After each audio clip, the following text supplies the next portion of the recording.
How's it going, everybody? This is Cameron White with White Light Astrology, giving you guys your July 2019 horoscope for Capricorn, Sun, and Rising. Thank you guys so much for being here and liking and sharing and commenting and subscribing. I love and appreciate every single one of you guys, and I'm sending you all of the positive energy I could possibly send you guys. July is a pretty rough month, but I've been trying to tee this up on all my other horoscopes with the fact that there is a lot happening this month, and there's a lot susceptible to change. But what changes and what goes on this month is planting seeds for roots to be established and for really good things to start growing once we get to August and September. But this is kind of like one of the climactic months of this year. So let's go ahead and jump into it. So starting July off on Mars first, on July 1st, we're going to have Mars enter Leo. And now Mars has been in Cancer in your 7th house for quite some time, Capricorn. That has probably been frustrating since it's been opposing Saturn and it's been on the nodal axis. This is a little bit of relief. Mars being the planet of action, our drive, our intentions, and where we're trying to focus things at.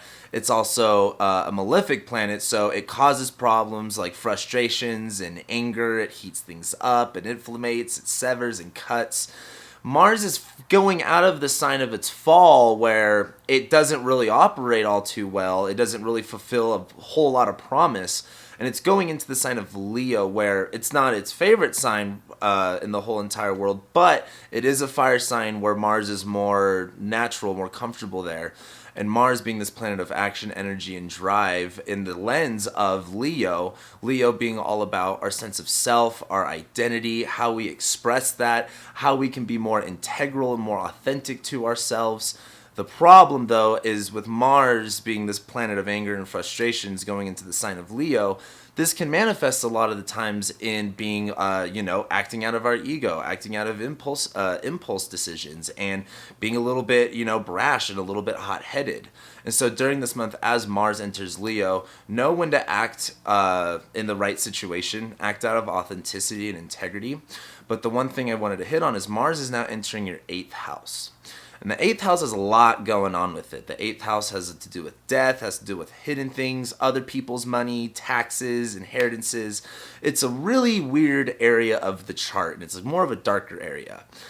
And so as you have Mars go through your 8th house, this is going to be a time where you see Mars start to really play an influence in that area of your life, where we are talking about other people's money, other people's resources, what they have that you don't see, hidden things, nightmares, the taboo, things that are a little bit questionable.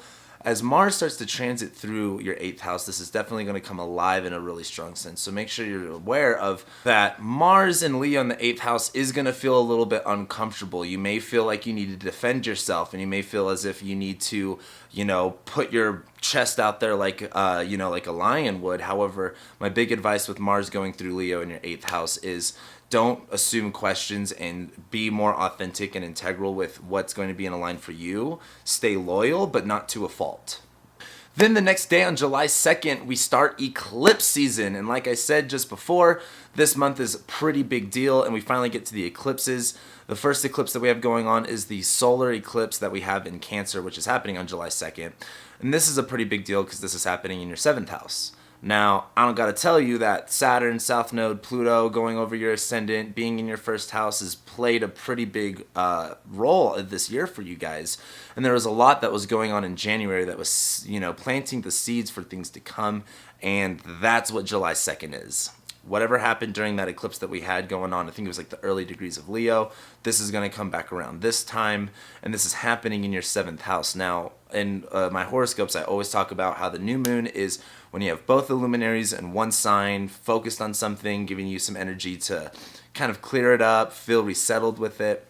Now, an eclipse is when they're cutting out the light. And when that light should be there, where it should be focused, it gets cut out for a second. And with this happening in your 7th house of relationships, of other people, which can often be reflections of you, the one thing I wanted to hit on is what needs that are being driven to meet to other people, where you need to feel more taken care of there and where you need to focus on that. This becomes a very integral part of July of focusing on okay, what are these other people's needs and where do I have to bring my attention to the other people in my life? Then on July 3rd, the next day, we have Venus entering Cancer. And when we had the eclipse, it's going to feel weird. Eclipse season is always a weird couple of weeks. But Venus, the planet of love and value and connection and indulgence, is going into your 7th house, where you can feel more expressive with relationships. You could feel more connected to the people that are around you. And this is both in a romantic way and a platonic way and a business, casual, however you want to look at it. But what's important to note is that Venus is going into the sign of Cancer, where the sign of Cancer is about protecting. It is about nurturing. It is about being empathetic and realizing, what valuing the essentials and valuing the sentimental. So as Venus goes into Cancer and ends up in your 7th house, this is definitely going to be a time of going, what part of the relationships that I have, what part of them do I need to protect? What part of them am I valuing? And what part of them are sentimental that I want to express more of and take more of in? Then a few days later, on July 8th, we finally have Mercury stationing retrograde in Leo. And I already did my whole video about that, so make sure you check it out. However, just like Mars entering your 8th house is kind of weird, Mercury retrograde in your 8th house is pretty weird too. The 8th house still deals with like fears and anxieties, as well as the unknown. This has to do with other people's stuff, as well as inheritances and income. So while Mercury stations retrograde, this is going to be a big time to look at, if you have any sort of outside resources that are coming into you from other people, to be on top of that. There may be a miscommunication with areas and tied with that. However, it's hard to be extremely specific about what that's going to manifest. However, what I can say is while Mercury is retrograding here in the 8th house and Mars is coming up to it, don't expect things to go exactly smoothly, and don't expect things to connect. Expect things more to separate, and expect yourself to have a different mindset to play on this whole area of your life. Then about a week later, on July 16th, that's when we have the next eclipse, and we're out of eclipse season. I know it's only been 5 minutes for this video, but it'll be 2 weeks is a long time. We'll have the full moon in Capricorn / lunar eclipse. And this is a pretty big deal for you guys, because now this is happening in your 1st house, and this eclipse is going to be conjoined Saturn almost to the degree, going to be conjoined Pluto on top of the south node. It's pretty gnarly. And this is emphasizing, this is in your 1st house, of yourself, of your personality, of how you identify, of who you are. And as we have this eclipse, the one thing I want to mention is what needs to be realized and brought into a full encompassing emotion. Like the way that you structure yourself, the way that you put definitions and boundaries around yourself, what needs to change and what needs to finally be looked at hard enough to go, this isn't worth it, this isn't working anymore, and what do I have to change about myself in order to fulfill the needs of, not necessarily other people, but what I guess I'm trying to say is the eclipse in your 1st house is going to feel pretty funky, but you're going to feel ready enough to take a step away from the old way of doing things and stepping into something new. Also on that day, Venus is opposing Saturn, and so that's a pretty difficult thing. And where Venus wants to bring more of this value and this nurturing to other people, Saturn is in your 1st house, where it's saying, you can't do that. You can't give what you need to give to the other people until you restructure yourself and until you get your own shit together, basically. However, on the next day, on July 17th, is when Venus conjoins the North Node.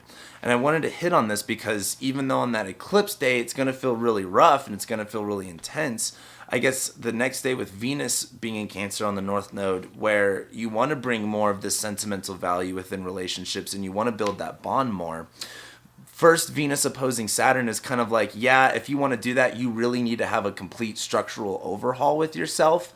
But then the next day when Venus conjoins the North Node, this is having a lot more clear vision of what that looks like, of what it looks like to value more of the relationships and bring more connection and trust into them.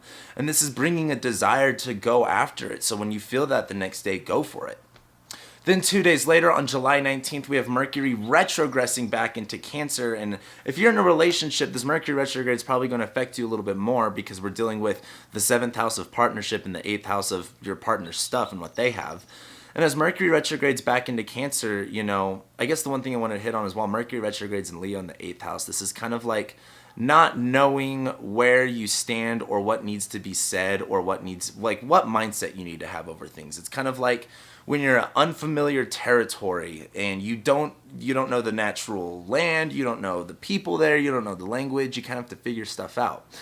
Well, while Mercury retrogresses back into Cancer, this is going to be a time to take note of when it comes to the sense of communication around sensitive topics or around deeper topics like the eighth house can bring. What needs need to be addressed first within the relationship itself? Meaning, if you're communicating to someone, where do you need to establish more trust? Where do you need to establish more of that connection and that sympathy or that empathy? But then 2 days later, on July 21st, we have Mercury going Cazimi with the Sun, and this is purifying Mercury's energy. This is giving a lot more clarity to Mercury to where it can kind of handle its shit a little bit better.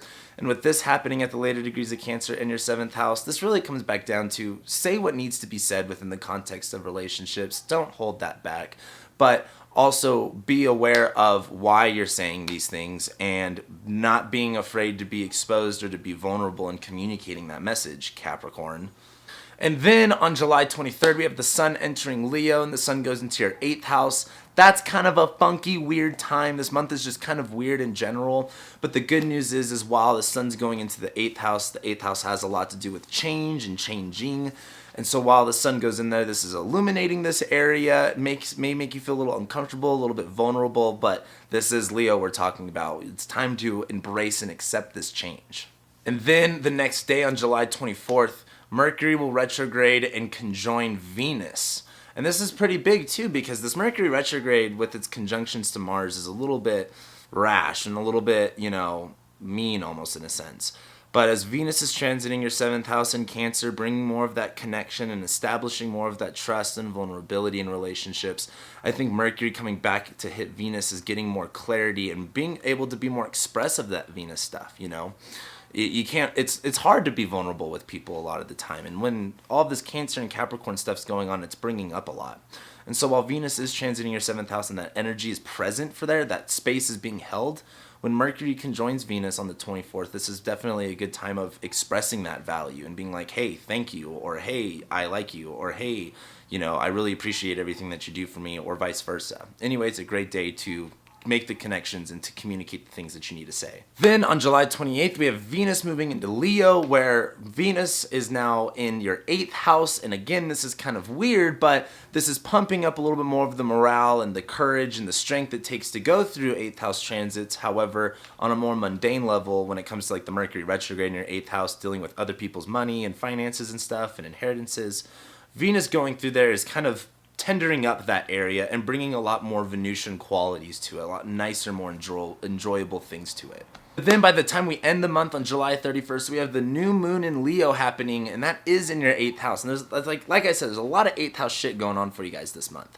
And while the eclipses are going to be pretty rough for you guys specifically, I think while we have this new moon in your 8th house by the end of the month, this is really, like I said before, there's a lot of change going on, but there's a lot of good in the next 2 months. Like August and September are fucking awesome. They are this 8th house stuff and the 12th house stuff, because when I'm talking about August, I'm talking about everything in Leo, trining Jupiter and Sag in your 12th house. All this, well, I'm saying all this because this is bringing, Jupiter in your 12th house is bringing up a lot of shit you guys weren't aware of about yourselves before. And it's bringing a lot more philosophy and understanding to yourselves. And as we go into Leo season and all this stuff goes into Leo and starts trining Jupiter, that stuff's going to get brought up. And it's up to you to accept whether or not you're ready to take on that change and you're ready to kind of face yourself and be more authentic and being more integral with who you are. All of this 8th house stuff in Leo is kind of like, if you want to go through the change, you're going to have to fake it till you make it so you can get out of there in time. But with that being said, that's what I got for you guys. So thank you guys so much for being here, liking and sharing and commenting and subscribing. I love and appreciate every single one of you, and I'll be seeing you next month.